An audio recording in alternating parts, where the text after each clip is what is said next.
कहानी की शुरुआत होती है एक सर्वे से, जिसमें शहर से सभी जिम्मेदार नागरिकों से उन्हें हाल ही में पास हुई एक बिल के बारे में पूछा जा रहा है। दरअसल इस बिल में बात हुई थी एक टापू की, जिसे प्रिजन आइलैंड का नाम दिया जाता है, जहां पर एक शहर के उन बड़े बड़े मुजरिम को रखा जाने वाला है जिन्होंने बड़े बड़े जुर्म किए।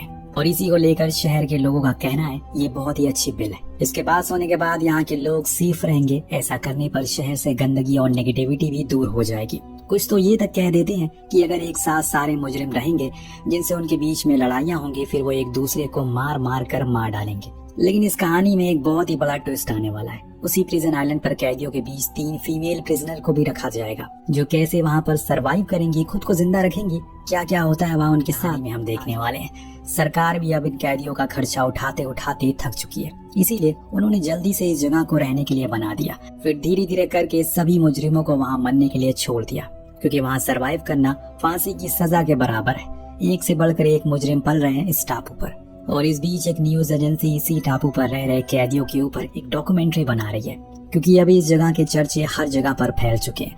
सभी को जानना है कि वहाँ पर कैदी कैसे खुद को जिंदा रखते हैं, खासकर वो लड़कियाँ। और इसीलिए उन्होंने एक एक करके सभी कैदियों की लिस्ट निकाली जिन्होंने बड़े बड़े कांड किए हैं। किसी ने लोन ना मिलने पर बैंक ही लूट लिया, तो किसी ने अपने माता पिता को ही जान से मार डाला। पर अभी एक ताजी कैदी की एंट्री हुई है उस टापू पर, जिसका जुर्म है उसने अपने पति को मार डाला है। अब कैरमैन को उस टापू पर कुछ ऑफिसर लेकर जाते हैं, जिन्होंने उसे बताया कि अब उसे सरकारी दस्तावेजा में मृत्यु घोषित कर दिया गया है, क्योंकि यहाँ पर आने वाला यहीं पर मर जाता है। इतना बोलकर वो उसे छोड़कर चले गए। अब जब कारमैन ने उस टापू की मिट्टी पर कदम रखा, तो सबसे पहले उसके सामने तैरती हुई कैदी की लाश दिखी, जो देख वो समझ गई कि ऑफिसर क्यों ऐसा कह रहा है कि यहाँ पर आना मौत को गले लगाना है। पर कैरमैन को ये चीज डराती नहीं, क्योंकि वो हिम्मत वाली थी। उसने वहीं अपना डेरा लगाया। समुद्र किनारे जो अपने साथ जरूरत के सामान लेकर आई थी, उसे निकालना शुरू कर दिया।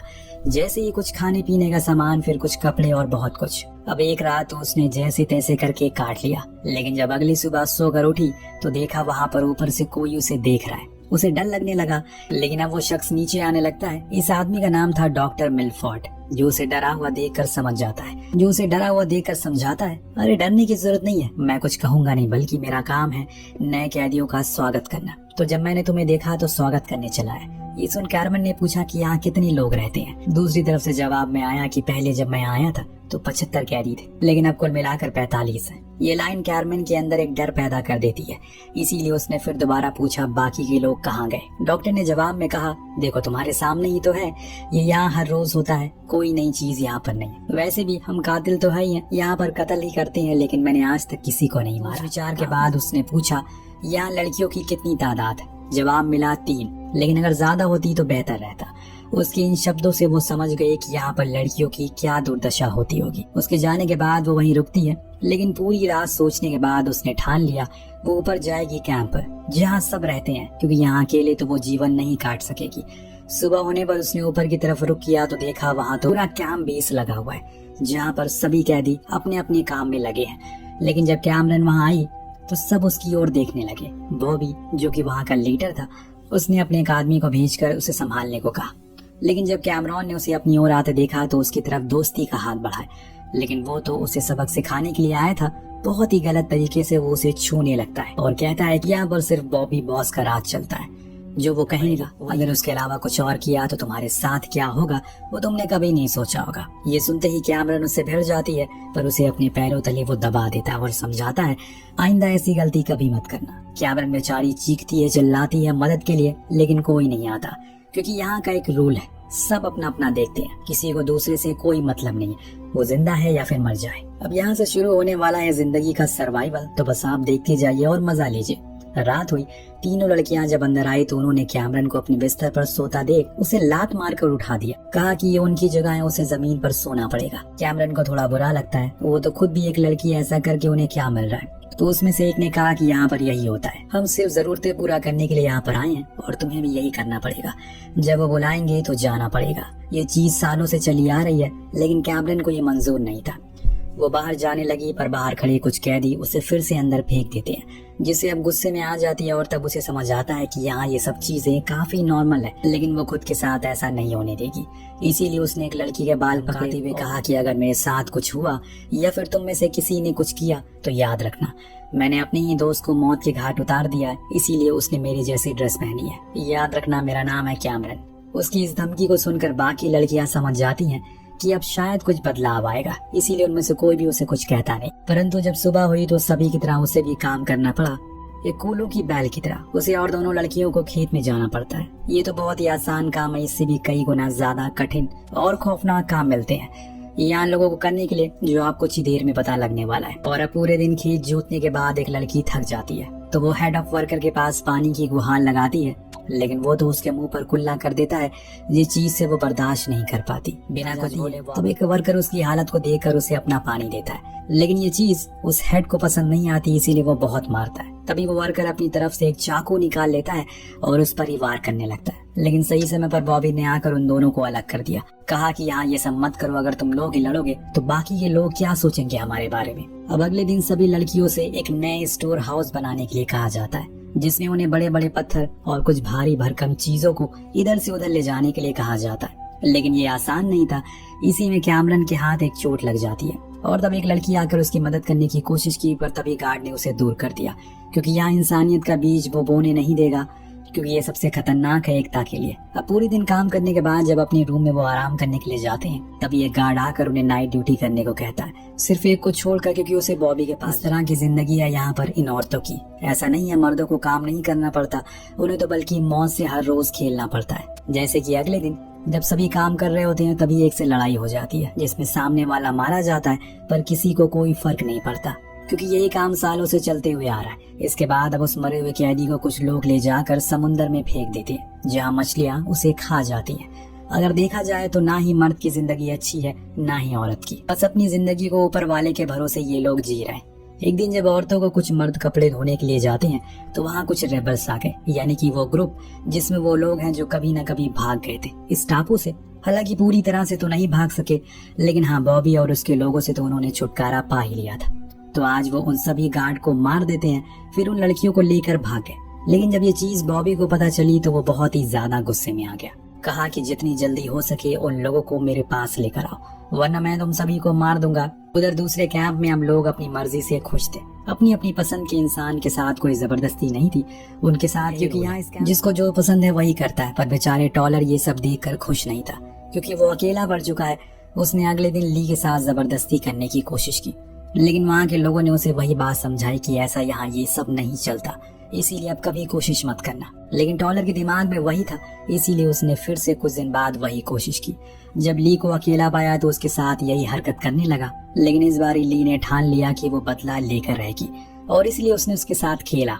पहले तो उसे अपनी जाल में फंसाया ताकि वो उसके करीब आ सके, फिर उसके प्राइवेट पार्ट पर हनी लगा दिया। टॉलर को लगा कि वो उससे प्यार करती है, पर आगे क्या होने वाला इस बात से वो अनजान था। जब उसने हनी को लगा दिया और पास में ही मधुमक्खी के छत्ते को छोड़ दिया, फिर क्या था, टॉलर उसी हालत में अपने शरीर को बचाते हुए भागने लगा। इधर बॉबी को जब पता लगा कि वो लोग यहीं पास में ही हैं, उसने अपने कुछ लोगों को उनके पास जाने को कहा, जितना हो सके मार गिराने का। इधर ये लोग अपने कैंप चेंज करने की तैयारी में लग जाते हैं।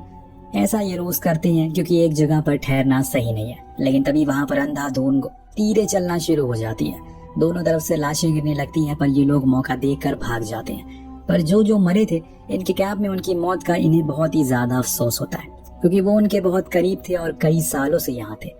इन सब चीजों को देखने के बाद अब लड़कियां ऊब चुकी हैं। ऐसी जिंदगी लोग भागते रहेंगे, कुछ न कुछ उपाय तो निकालना ही पड़ेगा, और बाकियों को भी ये बात ठीक लगती है। इस बीच उधर बॉबी के कैंप में एक कैदी ने एक रेडियो बना लिया है संचार के लिए।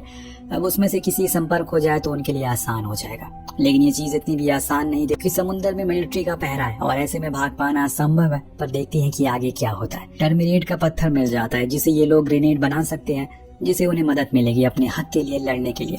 इस बीच ये लोग अपने मरे हुए साथी को वहीं दफना देते हैं। वहीं हम डॉक्टर मिलफोर्ड को भी देखते हैं, जिन्होंने अपने पुराने दल को छोड़कर इस दल को अपना लिया। अभी ने एक साथ रहने का मन बना लिया। इसके बाद इन लोगों ने उस टर्माइट को पीसना शुरू करते हैं, फिर धीरे धीरे करके उसे बम में बना लेते हैं। पर पूरी तरह से अभी इस्तेमाल करने लायक वो नहीं था, कुछ कमियां उसमें जरूर थी। इस बीच बनी पास वाले झरने में नहाने के लिए चली जाती है, लेकिन तभी बॉबी के कुछ लोग उसे पकड़ लेते हैं और वापस से उसी कैंप पर लाकर उसे बंदी बना लेते हैं। उस बनाए हुए रेडियो से इन्हें सुनने को मिलता है कल की सुबह एक पुलिस की बोट इस ओर चक्कर लगाने के लिए आएगी। तब इनके पास एक अच्छा मौका। सभी बनी को अब चारा बनाने का सोचते हैं। हो सकता है कि ये वाला पैतरा काम आ जाए, लेकिन जब बाकी के कैंप के लोगों ने सुबह सुबह बनी को समुद्र किनारे बंधा हुआ देखा तो उन्हें बहुत बुरा लगता है। वो ऐसा क्यों कर रहे हैं, पर कुछ ही देर में उन्हें पूरा माजरा समझ में आ जाता है। कुछ ही समय बाद वहाँ पुलिस बोट भी आ गई और ये लोग छुप गए। जब ऑफिसर ने बनी को बंधा हुआ देखा तो उसे फ्री करने पर किनारे पर गया और इस बीच बॉबी ने अपने एक आदमी को बोट पर भेज दिया छुपकर। जहाँ जाकर उसने हथियार ले लिया और उसी से उन दोनों ऑफिसर को मार दिया। यानी कि अब इनके पास बोट भी है और हथियार भी है। वो अपने एक आदमी को वहीं खड़ा करके बाकी के काम के लिए चला गया। लेकिन अभी तो रुकिए, क्योंकि इन्हें कोई और भी देख रहा है। वो कौन है ये आपको पता ही होगा। जी हाँ, थॉमस के लोग अब उस अकेले बंदे को मार गिराते हैं और फिर सारे हथियार को अपने कब्जे में ले लेते हैं। अब उनका अगला प्लान था किसी भी तरह करके बॉबी के लोगों को मारना। पर एक मिनट, अभी तो उनके पास बोट भी है, गैस भी है और साथ में हथियार भी। वो चाहते तो भाग सकते हैं, लड़ने के बजाय खुद की जान बचा सकते हैं। सही कहा ना मैंने। वेल, अब डायरेक्टर के दिमाग में कुछ और ही होता है। इस बीच बनी भी अब इनके ग्रुप में वापस आ जाती है और उसी रात डॉक्टर इन लोगों को अपने अतीत की कहानी सुनाता है। उसे झूठे केस में फंसा दिया गया, जिसके बाद वो यहाँ पर सड़ रहा है। दरअसल उसके साथियों ने एक पेशेंट को जबरदस्ती वेंटिलेटर से नीचे उतारने का इल्जाम मुझ पर लगा दिया और इसीलिए मैं वापस जाकर खुद को बेगुनाह साबित करना चाहता हूँ। सभी ने अब ठान लिया है कि सुबह होने पर ये लोग अपने प्लान को शुरू करेंगे, क्योंकि अब उनके पास सब कुछ है और ऐसे में देरी करना उचित नहीं है। सुबह हुई तो थॉमस ने बनी को सबसे पहले उसके प्लान समझाया, उसे क्या करना है। फिर अपने साथ कुछ लोगों को लेकर कैंप के करीब गया। इधर बनी ने सबसे पहले बाथरूम को ही उड़ा दिया, जिसमें एक आदमी की मौत हो जाती है। इसे पूरे कैंप में अफरा तफरी मच जाती है। अचानक से क्या हो गया। इस बीच थॉमस बंदूक से सभी को मार देता है और इसमें कई लोग मारे जाते हैं, परंतु बॉबी अभी भी जिंदा था। इसीलिए लिली उसके पास एक ग्रेनेड लेकर पहुंचती है ताकि उसके बंकर को ही उड़ा दे, लेकिन इसमें उसकी खुद की जान चली गई क्योंकि बॉबी ने उसे गोली मार दी थी। इस बीच मॉन्क, जो कि बॉबी का साथी था, वो उसके पास आकर उसे समझाता है कि तुमने ये बहुत बड़ी गलती कर दी, ये सब के सब मारे जाएंगे। लेकिन उसने 2 लड़कियों को मारकर खत्म कर दिया। जी हाँ, बनी की भी मौत हो चुकी है, जिसे डॉक्टर अपने साथ लेकर जाता है और गुस्से में पूरे कैंप के ऊपर ग्रेनेड फेंक दे, जिससे कि वो बंकर भी उड़ गया जिसमें बॉबी था। अब जलती हुई बदन के साथ वो बाहर आया, उसकी कोई मदद नहीं की। उसने उन्हें बहुत दर्द दिया है, पर यहाँ मॉन्क वो बच गया था, लेकिन उसकी दोनों आंखें चली गई और धीरे धीरे करके सब लोग वहाँ पर अपनी पहली रोजमर्रा की जिंदगी में लग जाते हैं। सब कुछ पहले जैसा होने लगा, परंतु अब सब अपनी मर्जी से काम करते हैं। किसी के साथ कोई जबरदस्ती नहीं होती। लेकिन एक बात है, किसी ने यहाँ से भागने का कभी नहीं सोचा। शायद ऐसा इसलिए क्योंकि सिर्फ भागने का एक रास्ता है, वो है समुद्र, जहाँ पर पहले से ही मिलिट्री का पहरा है। और ऐसे में अगर उन्होंने देखा भागते हुए, और जान से ज्यादा कीमती क्या ही हो सकता है। और कुछ दिन के बाद वहाँ एक और कैदी का आगमन होता है। इस बारी भी डॉक्टर उसका स्वागत करता है जैसे वो सभी का किया करता है। और आज की कहानी इसी स्वागत के साथ खत्म हो जाती है। आपको कहानी कैसी लगी हमें कमेंट करके जरूर बताएगा। मिलते हैं अगले वीडियो में। Thank you so much for watching. Peace out.